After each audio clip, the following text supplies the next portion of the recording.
नमस्कार दोस्तों। ये है संघर्ष द स्ट्रगल और मैं हूं चंद्रशेखर। आज हम बात करेंगे तेलंगाना का पठार। जैसे कि आप लोग जान रहे हैं, हम लोग इंडियन ज्योग्राफी सीरीज में भी भारत के पठारी भाग के बारे में स्टडी कर रहे हैं विस्तृत रूप से। तो इसमें हम अभी तक उत्तरी दक्कन का पठार और दक्षिण दक्कन के पठार में कर्नाटक का पठार के बारे में हम आपको बता चुके हैं। तो अब लीजिए हम बात करेंगे तेलंगाना के पठार के बारे में। जैसे कि नाम से ही स्पष्ट है कि ये इसका विस्तार जो है मुख्य रूप से तेलंगाना के क्षेत्र में है, तेलंगाना राज्य में है। और जब तेलंगाना की बात करते हैं तो ये एक नया नया राज्य बना है। तो देख लीजिए कि आखिर तेलंगाना में कौन कौन से राज्य आते हैं। तेलंगाना में आते हैं राज्य मतलब हैदराबाद, मेडक, आदिलाबाद, नालगोंडा, खम्मम, निजामाबाद, करीमनगर, रंगारेड्डी, महबूबनगर और वारंगल। ये कुछ जिले हैं इसके। 1 2 3 4 5 6 7 8 9 10। इस यहाँ पर कितने जिले हैं? अभी फिलहाल 10 जिले हैं। तो चलिए अब हम तेलंगाना पठार पर पहुंचते। तेलंगाना एक राज्य के बारे में छोटा सा आगे हम तेलंगाना के बारे में और भी थोड़ा जानेंगे। तो पहले हम तेलंगाना पठार पर बात कर लेते हैं। ये पठार जो है मुख्यतः धारवाड़ युग की चट्टानों से बना है। धारवाड़ युग की चट्टानों से बना। अब जैसे मैं पहले ही बता चुका हूँ, यदि ऐसे ही जो धारवाड़ युग है, आर्केयन है, इनके बारे में यदि पता करना हो तो इस सीरीज का पहला वीडियो देखिए, उसमें सारी जानकारी दी गई है। और यदि वहाँ कोई समस्या हो तो आप प्लीज सवाल कीजिए और जितना जैसे भी हो सके कांटेक्ट कीजिए, चाहे फोन पर कांटेक्ट कीजिए, मेरे जीमेल आईडी पर कांटेक्ट कीजिए, जीमेल CS88prasad@gmail.com पर कांटेक्ट कीजिए या फिर कमेंट कीजिए यहाँ पर सीधा, और मैं सारे सवालों के जवाब दूंगा। अब तेलंगाना पठार जो है तेलंगाना तथा पश्चिमी आंध्र प्रदेश राज्य में विस्तृत है। ये दक्कन पठार के जो पूर्वोत्तर भाग में विस्तृत है ये तेलंगाना पठार। इसका टोटल क्षेत्रफल यदि है 1,48,000 किलोमीटर, जो 57 वर्ग मील के आसपास आता है। इसकी जो है उत्तर से दक्षिण लंबाई है 770 किलोमीटर और इसकी चौड़ाई लगभग 720 यानी कि 320 मील यानी 515 किलोमीटर की है। ये है तेलंगाना। एक पूरा आंध्र प्रदेश हुआ करता था, इसमें से एक तेलंगाना ये अलग हुआ है और एक इस क्षेत्र को रॉयल सीमा के नाम से जाना जाता है। शायद इसके ये भी हो सकता है आने वाले दिनों में कोई एक नए राज्य के रूप में उभरे। ये है रॉयल सीमा और ये सीमांध्र जिसको बोल सकते हैं, कोस्टल आंध्र प्रदेश, और ये तेलंगाना। ये अभी ये रॉयल सीमा और आंध्रा का जो क्षेत्र बनता है, इन सबको मिला के भी आंध्र प्रदेश कहलाता है।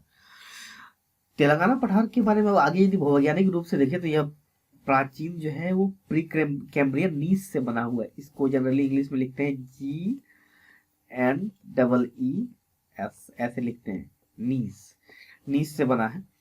इसका लगभग पूरी तरह ये जिसका जो पेनिप्लेन है वो पूरी तरह से नष्ट हो चुका है और यह कई बार और इस तरह से पूरी तरह से घाटियों में वर्गीकृत हो चुका है और मोनेटनॉक द्वारा चिन्हित है। जगह जगह पर का जो घाटियों के जो अवशेष बचे हैं, जो पहाड़ों के अवशेष जिसे मोनेटनॉक कहते हैं, जो पहाड़ी समूहों से लेकर टॉर्स और बड़े पैमाने पर बोल्डर जैसी चीजों को भी व्यवस्था करते हैं, दिखाया जाता है। पठार को गोदावरी नदी द्वारा दक्षिण पूर्वी भाग से निकलता है तथा कृष्णा नदी, इस यहाँ पर 2 नदी है, एक गोदावरी नदी यहाँ से गुजरती है और दूसरा है कृष्णा। और यहाँ पर एक पेनरानू नदी है जिसके द्वारा इसके साथ ही बहती है ये। तेलंगाना पठार इस क्षेत्र की जो अधिकांश आबादी जो है यहाँ का, यदि बात करें यहाँ के उद्योग धंधों की बात करें तो यहाँ की अधिकांश आबादी कृषि में लगी हुई है।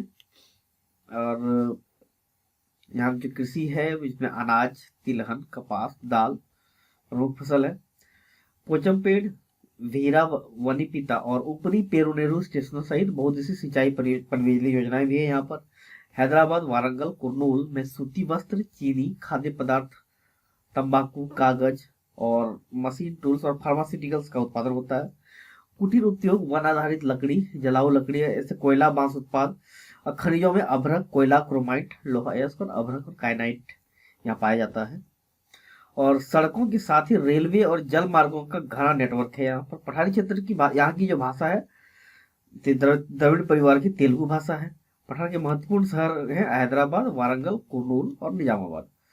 अब इसके बारे में थोड़ा कुछ यहाँ पर कुछ जानकारी दी गई, इसको आप इसको स्क्रीनशॉट लेकर एक बार पढ़ लें। ये तो था एक इसके तेलंगाना के बारे में एक स्पष्ट मतलब एक कह सकते हैं कि संक्षिप्त उदाहरण। अब यहाँ पर आप देख सकते हैं कि जो पठारी क्षेत्र है तेलंगाना का, ये जो पूर्वी हिस्सा है ये जो है अपेक्षाकृत समतल है और ये एक पट ऊंचा है इस पर।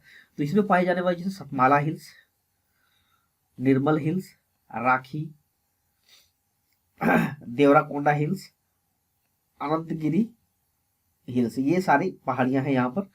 और इसके चारों ओर देखें तो उत्तर में, पश्चिम में, उत्तर और पश्चिम में कर्नाटक है, पश्चिम सॉरी उत्तर और पश्चिम में महाराष्ट्र है, पश्चिम में कर्नाटका भी है, और पूरब में छत्तीसगढ़, और दक्षिण में है आंध्र प्रदेश। ये इस तरह में। और यहाँ की बहने वाली जो दो प्रमुख नदियां हैं, एक है गोदावरी और दूसरी कृष्णा।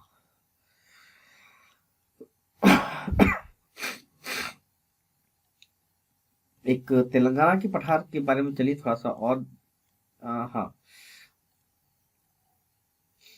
तो कुल मिलाकर आप तेलंगाना के पठार के लिए आज काफी छोटा वीडियो है ये। तेलंगाना मतलब ये जैसे मान सकते हैं कि प्री कैम्ब्रियन नीज से बना है और ये धारवाड़ क्रम की चट्टानें हैं। यहाँ पर जो प्रमुख नदी है गोदावरी और कृष्णा है, और पेनरारू नदी भी एक है छोटी नदी, मतलब कृष्णा नदी है जो कि तेलंगाना को दो पेनिप्लेन में विभाजित करता है, और गोदावरी दक्षिणी हिस्से को, हिस्से की सिंचाई मतलब देख सकते हैं यहाँ पर आप इसको। चलिए यहाँ पर देखते हैं गोदावरी जो है ये देखिए पहाड़ों से होकर इधर से पहाड़ी क्षेत्रों से निकलती है और इस क्षेत्र में आकर ये काफी यहाँ पर सिंचित सिंचाई करती है, और ये एक बड़ा ही, हाँ, यहाँ पर कपास की खेती बहुत अधिक होती है इस क्षेत्रों में। तो दोस्तों तेलंगाना के पठार के इस एपिसोड में आज के लिए इतना ही। मिलते हैं अब नेक्स्ट एपिसोड में, जिसमें हम लोग बात करेंगे अब हम तमिलनाडु के पठार के बारे में। तो चलिए अब नेक्स्ट वीडियो में हम बात करेंगे तमिलनाडु के पठार के लिए। तब तक के लिए धन्यवाद।